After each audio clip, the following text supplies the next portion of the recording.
Yo, what's up everyone? Today we are going to learn more about the story of the Elder Guardian in Minecraft. They're actually very annoying when you explore ocean monuments. Let's have a look. Lovely creatures in Minecraft's oceans. And today we're not going to talk about any of them. Yes, we're here to discuss everyone's favourite monobrowed monstrosity, the Elder Guardian. I find guardians in general very scary, and the Elder Guardian is particularly scary. So I hope, viewers, you won't mind if I narrate today's episode like this.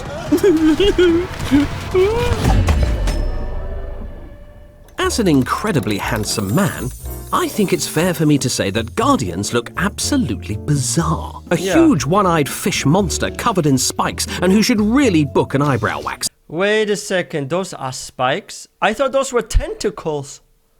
Those aren't tentacles, they are supposed to be spikes? I thought those were tentacles. Okay. Never mind. To say that guardians look absolutely so spiky, bizarre. Right? A huge one-eyed fish monster covered in spikes and who should really book an eyebrow waxing. If we had to describe them in a few words, it would be something like Elder, Guardian, Spellcaster. Yes, we were hoping 2 out of the 3 words you used wouldn't just be its name. It's clearly an aquatic something. Ancient, laser-focused, and wisdom. The animals of the deep can be so mysterious and so scary. The Elder Guardian is, let's call it a wise guardian. That has been there for a very long time. But the guardians themselves, I regard them as any other animal in Minecraft, just like a fancy, hostile creature that lives underwater. Guardians and Elder Guardians were introduced in 2014's Bountiful update. It was a simpler time, where Minecraft's oceans were much emptier. Picture a big, boring bath with the occasional squid cameo. Today, after the update Aquatic, there is of course a lot to find in the waters. You have coral reefs, fish, and so forth. But back then, the oceans were essentially an underwater. You know what we really need in Minecraft? Because I think even though there were like some nice updates done to the ocean, there's one big problem. I still like when I go like live streams of people that stream their Minecraft world, right? Like I barely see them do anything in the ocean. Even if you look at like Let's Plays by people, right? Like very few players are actually often in the ocean. And why is that? Because of breathing underwater. Like if there was, let's say, some sort of diving suit you can craft or something, right? Or if it was like easier to breathe underwater or something, right? Maybe there's like some kind of, I don't know, item, like maybe a food you can eat or something that is easy to farm and get. Like it's way too difficult to stay a long time in the ocean. You have you have potions you can make, right? But that means you have to always go to the nether, get those blaze rods and this and that, right? But if you want to, like, let's say mid game or early game get to the ocean, it is very, very challenging because you can't breathe underwater, right? So if there were like more ways to get the underwater breathing effect and easier ways, even if it's like maybe for a shorter duration, I think people would more often go to the ocean biomes. And another idea I had is what is if Mojang adds underwater villages? And now you're probably thinking, huh? What? Underwater villages? Like what if there's a certain sort of block or some sort of like bubble thingy that you can sometimes find underwater, and there's a unique villager skin that has like a underwater village. I think that would be so cool if they add underwater villages and they are covered with maybe glass or something. Maybe some players will be like, you know what, let's drown this village, let's just break this bubble and have water flow in or something. No, but that would be really, really fun if you had underwater villages. Back then, the oceans were essentially an underwater desert. We added the ocean's monuments, this really impressive, challenging structure. It made the oceans more exciting to explore. Even though they are quite common in the oceans right now, they weren't easy to find back then. The simplest way was to track down a cartographer, then cough up enough emeralds for them to give you a map to one, or snub the cartographer and just go searching the ocean for one. The ocean monument looks a little bit like an ancient pyramid with 2 wings, and the entrance is in the middle underwater, and inside you find a collection of rooms that are arranged as a 3-dimensional maze or labyrinth. That the shape is sort of like an inverted pyramid is interesting because of the way that pyramids are connected to mystery, mystery. Speaking of mysteries, when Samuel tells you what the inside of a Guardian looks like in a second, you'll wish that had remained a mystery. If you are like in spectator mode and you look inside the Guardian, you can see that it's red and it kind of looks like the whole thing is just a big bloody eye or something. Lovely. While we're on the subject, seriously, what's with the giant eye? Colossal squid in real life is the animal in the planet that has the biggest eye. It has like an eye out of like a dinner plate size. And I think that's the same thing with the Elder Guardian. There's no brain. So that was inspiration? I'm not ashamed to admit that one of my favorite monsters from Dungeons & Dragons is the Beholder. So that was one of its inspirations. It took me some while to actually get the texture right, and then I thought, yeah, I can just write that I did this. You might think Guardians are best avoided, and you'd be, right. But then you'd miss out on the treasures the ocean monuments contain. Treasures like the sponge.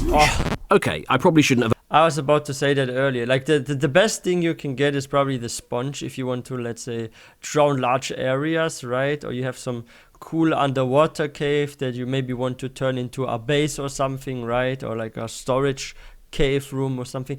Like, I feel like sponge is probably like one of the best things you can get there. And those stones here too, right? You can use them for some builds and stuff, and also the sea lanterns, the lamps here, right?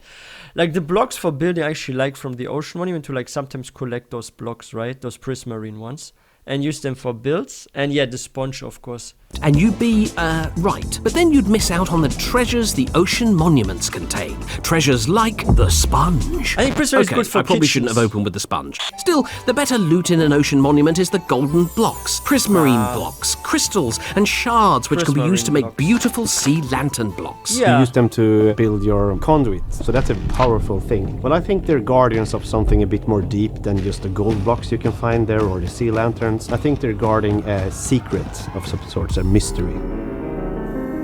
Intriguing, but I'll warn you now, the loot that we do know about won't be nabbed by you in those monuments without a fight. Their most iconic attack is the laser.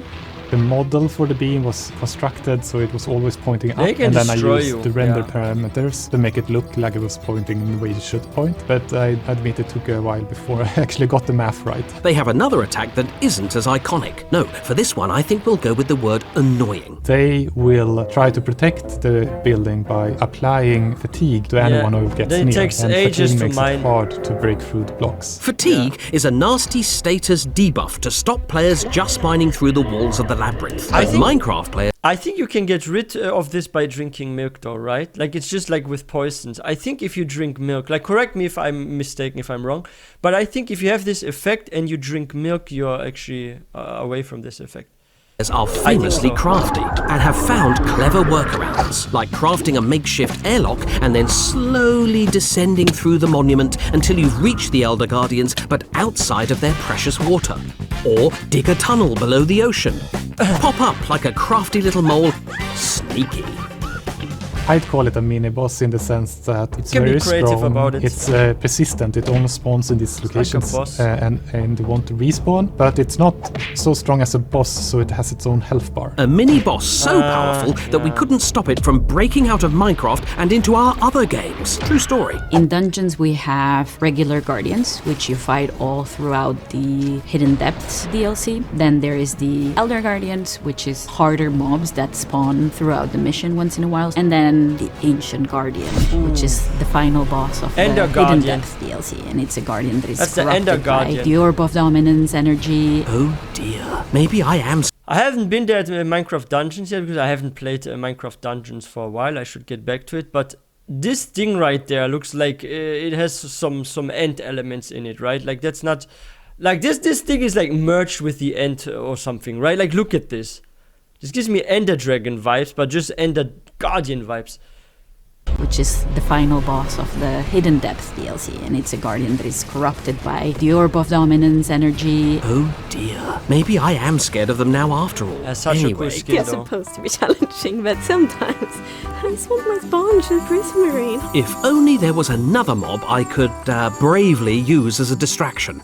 When the Guardians were added, the only other water animal that existed was the squids. For some reason, I really find it fascinating when mobs fight other mobs. That makes any game really have it alive on its own. So that's why when I added the Guardians, I also made them attack squid. So they're terrifying underwater even for squids. But how about outside of it? When a Guardian ends up on land, it just keeps on jumping and jumping, and it tries to get back to water. So if you put it on slime, which makes you bounce and jump higher, it eventually gets to very high heights. It's so silly to hear like flop, flop, flop. These majestic creatures, and they just sound like little fish on land. To be fair, so do I. Speaking of sounds... When the Elder Guardian gives you the fatigue effect, they play this jump scare in front of your face. Yeah, it's scary. I think it's a really, really cool sound, and I know it has scared so many people. The reason for that is, of course, from a game design perspective, when we apply an effect on a player, it must be clear where that effect came from. And in this case, I wanted to connect the effect with this mini-boss, if you would like. Intriguing. Wait until I tell the members of the Elder Guardian fan club about this. That shouldn't take long, considering I'm the only one. Wow. See you next time. Okay. That was a good one. Let me give this one a thumbs up. But yeah, they can be really, really annoying when you are like exploring like the ocean, right? And you have this effect. You can no longer mine so fast, and sometimes they're behind walls and you have to find them. Like, it makes sense. Like, it's annoying. But yeah, like I said earlier at the beginning here, that the ocean has a lot to offer in Minecraft. But the problem is, in order to stay in the ocean for a long time, you need a potion of water breathing, and you need enchantment on, let's say, your helmet, for example, that you can breathe longer underwater. And to get this, you need to have been playing for a bit. You need to be at least mid-game. Also, you must have reached the nether and stuff. But there are sometimes players, including myself, we start a Minecraft world and want in early game to go somewhere, right? Like, we don't want to play the game for a couple of days or half a day and just get everything and then go somewhere. You want to be at the beginning, just play some minutes, get like the basic stuff, right? And then go to where we want to go. And I think as a player, it is quite challenging at this point with the ocean, because you do need to have some, you must have invested some time in order to get there, even though it's a overworld biome, right? Like, I get it with like the nether, of course, like it's a different mode, right? Like, you could say basically the nether is mid game and the end is end game. Hey, that's fitting with the name, right? The end is end game. But overworld should be early game. I don't think that in the overworld it is good if there's a certain biome you would be interested in to make your starter base in, that it takes you ages to be able to go there. I think it would be cool if there were like maybe cheap alternatives to actually stay longer underwater. Of course, you can do the dodge trick underwater and stuff, but it would be nice if there was something you can get from the overworld without the end, or without the nether, and you can already get there.